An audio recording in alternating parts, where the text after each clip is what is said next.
Salut! Ăsta este un tutorial în mai multe părți pentru începători despre meșteșugul lemnului, cu accent pe tâmplărie. Prima parte, cea de astăzi, va cuprinde materia primă, de la cherestea până la lemn stratificat. Videoul nu este sponsorizat, deși o să apară o mulțime de branduri în acesta. Înainte de toate, un disclaimer.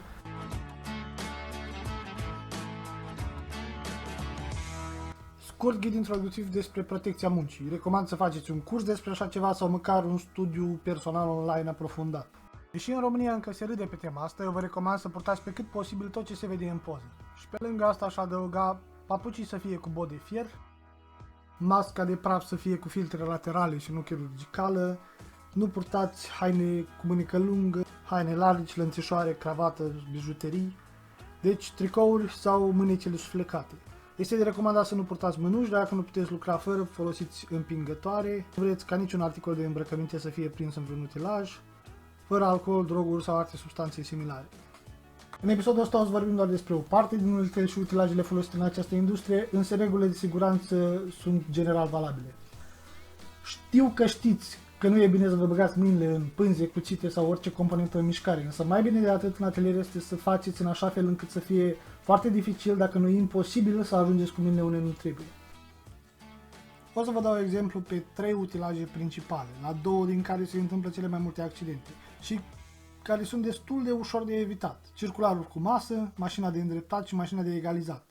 O să vă explic puțin mai târziu ce sunt și aici o să vă arăt doar minimul necesar ca să rămâneți întregi. Răstrăul circular este de mai multe tipuri. Pentru cel de mână, principala cauză de accident este poziționarea necorespunzătoare a materialului când este tăiat. Am pus 2 poze ca să înțelegeți mult mai ușor decât ce vă pot explica eu. Pentru cel cu masă aveți nevoie prioritar de un cuțit divizor care să fie puțin mai jos decât pânza, un împingător, eu, spre exemplu, am făcut din parchet laminat. Pe lângă e recomandată și o protecție ușor detașabilă, pene de ghidaj sau dispozitive de fixare și menținerea curățenii pe jos ca să nu vă împiedicați. Nu tăiați transversal fără șablonul prevăzut de producătorul utilajului sau unul făcut de voi. Gardul sau dispozitivul paralel cu pânza se folosește în mare parte pentru tăieri longitudinale. Masa mobilă sau șablonul abia menționat pentru tăieri transversale. Sunt și excepții, însă nu le discutăm aici.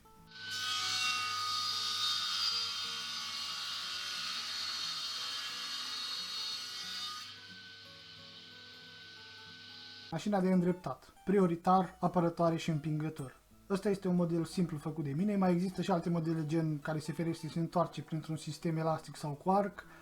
Nu vă băgați mâinile pe lângă cuțite, căci nu sunt niciodată unde prinde un ciot și bruschează materialul.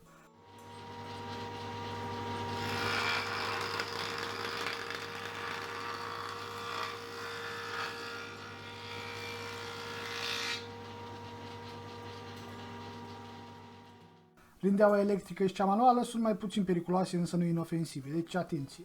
Mașina de egalizat, presupunând că are măcar o evacuare de rumeguș deasupra axului, prezintă cel mai mare pericol în rolele de avans. Sunt foarte puternice și concepute să tragă lucrurile înăuntru, deci mare grijă la haine, mâneci, mănuși, mâini, etc.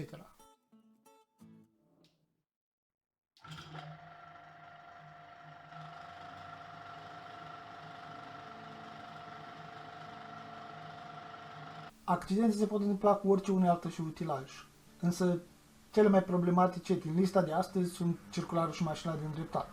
Un utilaj la fel de periculos este și strungul, cu care vă puteți scoate dinții foarte ușor dacă nu știți ce faceți, însă nu este inclus în partea de astăzi. Deci atenție, răbdare și grijă. Degetele nu se mai pun înapoi, deci le încadrăm la categoria neprețuite, pentru toate celelalte există Mastercard. Despre copaci. Sunt o mulțime de specii în lume, v-am pus un link în descriere dacă vreți să studiați în detaliu. O să le împărțim în clasicele categorii lemn de esență moale și lemn de esență tare. La noi în țară cele mai întâlnite specii de lemn moale sunt molit, brad, pin, larice și tei, iar lemn de esență tare, paltin, fag, frasin, stejar și ulm. În link puteți găsi o mulțime de date despre alte specii cunoscute, gen cedru sau tisă din categoria moale sau salcâm, nuc, arțar, plop, arin, din cea de esență tare. Mai găsiți fructiferi, cireș, păr, măr, dud și de asemenea și specii exotice gen mahon, tec, palisandru, meranti, paduc și altele. Fiecare are o anumită întrebuințare optimă, unele sunt destul de limitate ca uz, altele mai universale, însă cum ăsta e un tutorial introductiv, încerc să-l țin cât mai scurt posibil. Ca să pot detalia mai exact, am să aleg două specii de lemn, după care vom merge la depozit. Molidul și paltinul. Puteți vedea pe ecran specificațiile fiecăruia. Ce nu este inclus în acest video și intenționat este plantarea, ciclul de producție, vârsta și anotipul de tăiere și alte lucruri ce mi-ar plăcea să le văd discutate de o persoană specializată din domeniul silvic. Ca să fie mai distractiv, aș adăuga și un ecologist de mediu în discuție.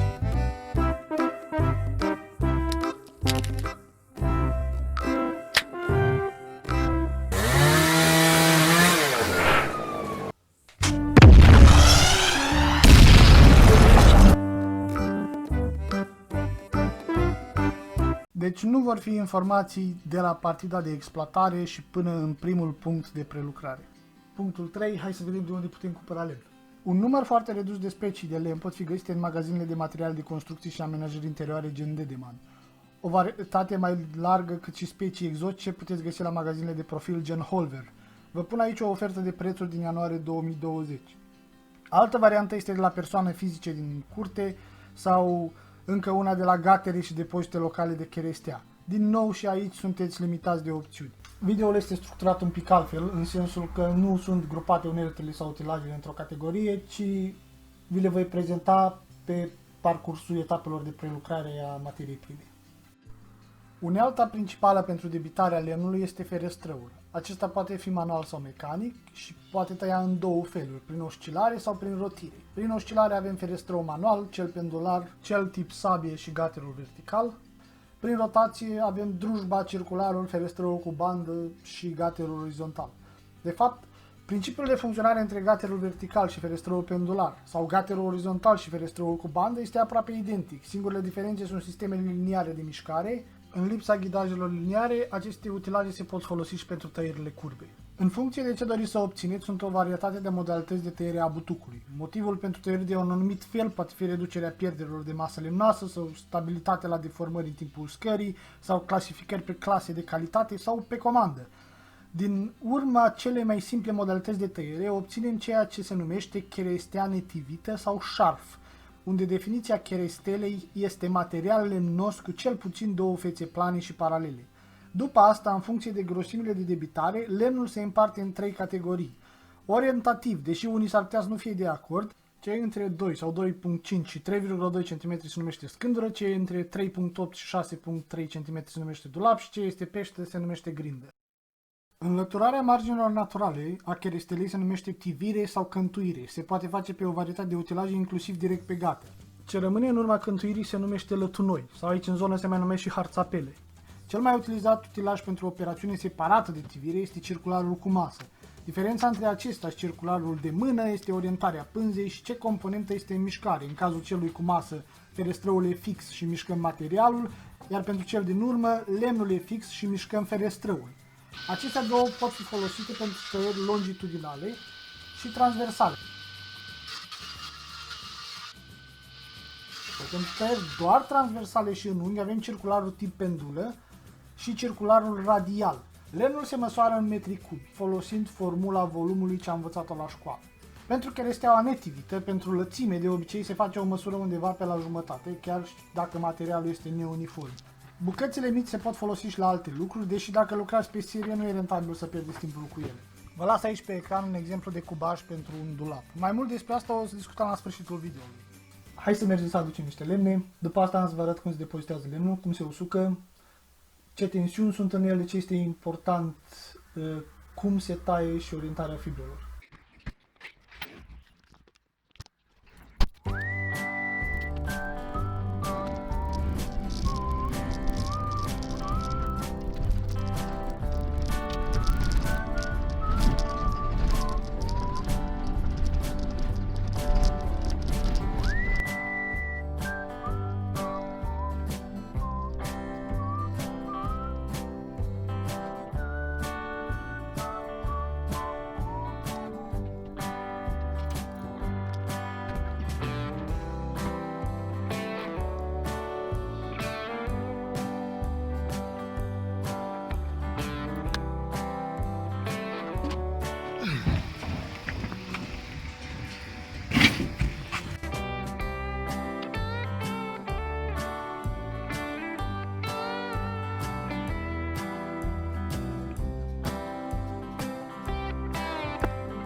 Lemnul se depozitează ideal pe o suprafață dreaptă și acoperit, cu distanță între piese și cu șipcă între rânduri. Dacă nu aveți un spațiu dedicat, puteți să acoperiți doar stiva cu tablă, plastic sau orice aveți la îndemână. Asta se numește uscare la aer și în funcție de gradul de umiditate a lemnului și esență poate dura de la câteva luni la câțiva ani. În cazul nostru specific, cu molid și paltin, personal evit să cumpere esențe tari ce nu sunt uscate, că sunt la început de drum și îmi lipsește disciplina organizațională de producție gândită în ani de zile. Deci paltinul ăsta e afară la șipcă de 4-5 ani, iar bradul este recent debitat. Aici am să fac o mică paranteză. Nu o să includem acest tip de material în niciun calcul, însă poate vă ajută informația pentru uz personal. Unele depozite dispun de cherestea lungă de 2 metri, de lățimi constante sau mixte. Prețul este undeva pe la jumătate față de cel normal, deci dacă aveți nevoie de făcut pe acasă garduri, fânare, cotețe, cuști sau cofraje, luați în considerare și opțiunea asta. O modalitate ieftină și rapidă de a afla cât de uscat este lemnul se numește umidometru. Modelul ăsta Trotec BM12 îl găsiți pe EMAG, costă vreo 100 de lei. V-aș face și o demonstrație, însă nu am găsit nicăieri baterii pentru el momentan. Ăsta de lângă este un model wireless, eu personal am avut probleme cu el pentru că citește destul de diferit. După ce este uscat la aer, lemnul se poate pune într-un uscător consum redus gen kiln, ce își ia căldura de la soare, sau într-unul electric. Oricum este nevoie de un sistem de încălzire în atelier și în activitate rezultă mult rumeguș și resturi de lemn, eu am optat să usuc lemnul deasupra sobei. Aceasta este din șamotă, poate fi la fel de bine și din metal. Cea din șamotă e mai scumpă de făcut, însă încălzește uniform și de durată, iar cea de metal este mai ieftină, ușor de instalat sau mutat, încălzește puternic rapid și la fel se răcește. Ambele sunt ok. Umiditatea ideală de prelucrare a lemnului pentru mobilier este undeva în jur de 10%. Deși lemnul poate fi uscat mai mult de atât, aici în Suceava, spre exemplu, în zona de munte, umiditatea mediului este undeva la 60-75%. Și cea de echilibru a lemnului este undeva la 12-14%. Deci chiar dacă lemnul în atelier este uscat până la 7-8%, în contact cu aerul, el va urca la loc. Perioada de uscare artificială minim necesară a molidului, în cazul meu, este de minim 4 săptămâni. Un metru cub de molid costă în jur de 600 de ron plus TVA și uscat îl găsim de la 1000-1100 de ron, chiar și până la 1500 de ron dacă este selecționat pe clase de calitate. Acum rămâne în grija fiecăruia să cântărească dacă găsește rentabilă uscarea în regim propriu sau nu. După ce lemnul este uscat, veți observa anumite deformări ce le-a suferit. Astea țin în mare parte de modul de debitare a butucului și perioada în care a fost tăiat. Ca regulă generală, fibra radială se deformează mai puțin decât cea tangențială. De asemenea, și uniformitatea fibrei este un factor ce contribuie în forma pe care o va căpăta lemnul. Partea lemnului ce va suferi cele mai radicale modificări este cea din mijloc, ce se mai numește și inimă.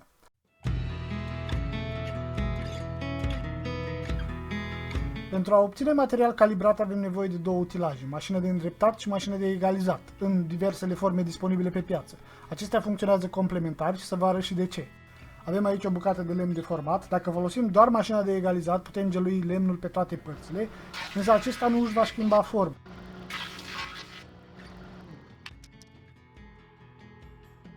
Dacă folosim doar mașina de îndreptat, vom obține două perechi, o față și un cant geluite drepte și perpendiculare, însă perechile nu vor fi neapărat paralele între ele, dintr-un motiv simplu. În cazul scândurilor și al dulapilor, cantul nu este o suprafață suficient de lată încât să constituie o referință precisă. Asta se numește lemn rindeluit sau geluit și nu este suficient de bun pentru ce avem noi nevoie. Pentru a obține materia primă necesară producției de mobilă, folosim mașina de îndreptat pentru a gelui o față și un cant, iar apoi folosim fața dreaptă ca referință și o geluim pe cealaltă cu mașina de egalizat. Iar celălalt cant îl tăiem la circular și așa obținem ceea ce se numește lemn calibrat. Din motive precum dimensiuni insuficiente, reducere suplimentară a deformărilor sau modelare, vom avea nevoie de lemn stratificat. Stratificarea este de fapt una din cele mai simple îmbinări, însă am inclus-o în episodul ăsta ca să o avem toate formele de materie primă disponibile într-un loc. Stratificarea poate fi simplă, pentru stabilizare unde tăiem materialul în segmente mai mici, îl rearanjăm fibra alternativ și îl lipim la loc, sau pentru redimensionare, unde avem nevoie de un stâlp sau un blat mai gros. În cazul stâlpilor, avantajul este că reducem considerabil riscul de crăpare. Stratificarea poate fi de asemenea multiplă. Tocătoarele endgrain sau pe capă de fibră sunt un exemplu, unde după prima stratificare retăiem materialul și îl lipim din nou. Lemnul lamelar este un alt exemplu, unde după stratificarea miezului se mai adaugă un strat exterior. O altă distinție între stratificări este cea pe fibră continuă și cea pe fibră discontinuă. Prima dintre ele fiind mai apreciată, rezistentă și scumpă în general, dar și aici există păreri diferite. Stratificarea se mai folosește și dacă dorim să modificăm forma lemnului, gen îndoire sau modelare. Mai mult despre asta vorbim în episodul următor. Principalele ustensile folosite în acest procedeu sunt presele de mână și presele pentru panouri. O alternativă pentru presele de panouri pentru început este să le fabricați voi. Eu le-am făcut din profilul un EP de 6 cm, cumpărat de la un magazin gen Dedeman, șuruburi trapezoidale din târg, 25 de ron bucata, incluzând piulița cu filet pe stânga, răbdare la găurit și un pic de sudură.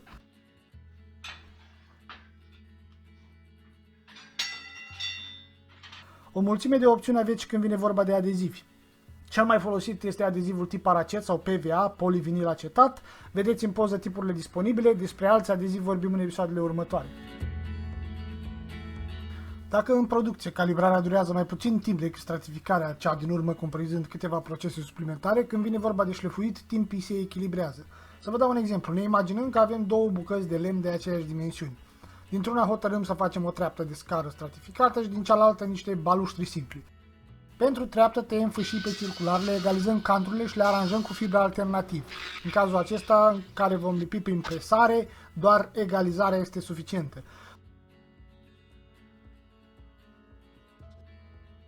După ce s-a uscat, luăm o față și un cant pe abric sau mașină de îndreptat și a doua pe egalizator sau mașină de egalizat până ajungem la grosimea dorită. Apoi al doilea cant pe circular să stabilim lățimea finală a treptei. În cazul baluștrilor îndreptăm o față și un cant. O egalizăm pe a doua până la grosimea dorită. Apoi, luând referință cantul drept, tăiem bucăți cu 2-3 mm mai late decât cea finală. Apoi e suficient să tragem prin egalizator cele două părți tăiate de circular pentru fiecare balustru ca să obținem material calibrat. Deși baluștii durează ceva mai puțin de fabricat decât treapta, chiar dacă aproximativ același material a fost necesar, când vine vorba de finisare, timpii se echilibrează.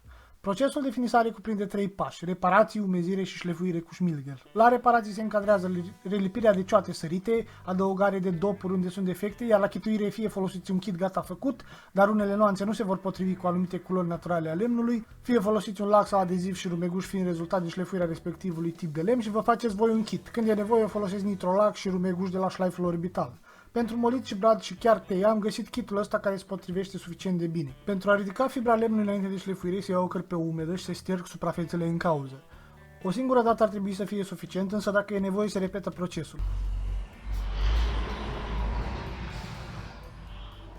La unelte și utilaj de șlefuit avem și aici mai multe opțiuni, deși uneltele pe bandă, în diversele forme în care vin, sau pe tambur sunt foarte utile și vă ușurează viața mult. Mult necesar poate fi îndeplinit cu câteva scule de mână. Dacă ar fi nevoie să alegem un singur aparat de șlefuit, eu aș opta pentru cel orbital. Pentru șlefuiri mai agresive, unul portabil pe bandă rezolvă problema, iar pentru colțuri, cele cu talpă triunghiulară sau rectangulară pot fi soluția. O să ofensez o mulțime de oameni cu această remarcă, dar în caz că nu vă permiteți momentan vreunul din ele, pentru începutul începuturilor și departe de a fi ideal, se poate folosi și un flex cu adaptor. Deci am inclus în acest video niște alternative pentru rezolvarea unor probleme ce apar adresate persoanelor care nu dispun de foarte mulți bani. În caz că îi aveți, să nu ezitați să vă cumpărați scule foarte bune, performante, chiar noi, căci o să vă scutească de o grămadă de timp, nervi și bani pierduți și drumuri la strungari și toate mizeriile astea. De asemenea, să aveți grijă să nu cădeți în extrema cealaltă în cultul uneltelor, unde nu puteți la o gaură să tăia o bucată de lemn dacă nu aveți nu știu ce îmbrele. Revenind la problema timpului de calibrare și stratificare, în cazul treptei chituim, umezim și șlefuim două fețe și două canturi și capetele. În cazul baluștrilor, chituim, șlefuim și umezim aproape dublu, fiindcă se mai formează fețe suplimentare din canturile ce ar fi lipite în cazul stratificării. De aia, când faceți prețurile, să aveți grijă la așa ceva. Undeva în viitor va veni și un episod despre partea de business a acestui meșteșug. În acesta voi acoperi în detaliu costuri, cubaje, cum facem prețurile, unde vindem și dificultățile din acest job, pentru că nu e ușor să ajungem de la aș vrea să lucrez cu lemnul până la o afacere profitabilă.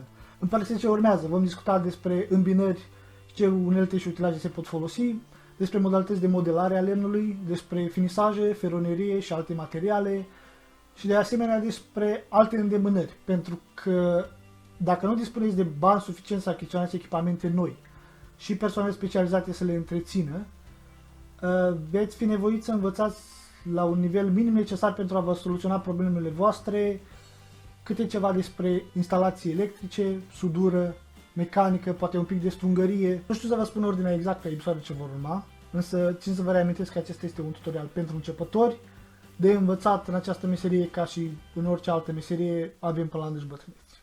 Și am încălecat pe ușa și pa!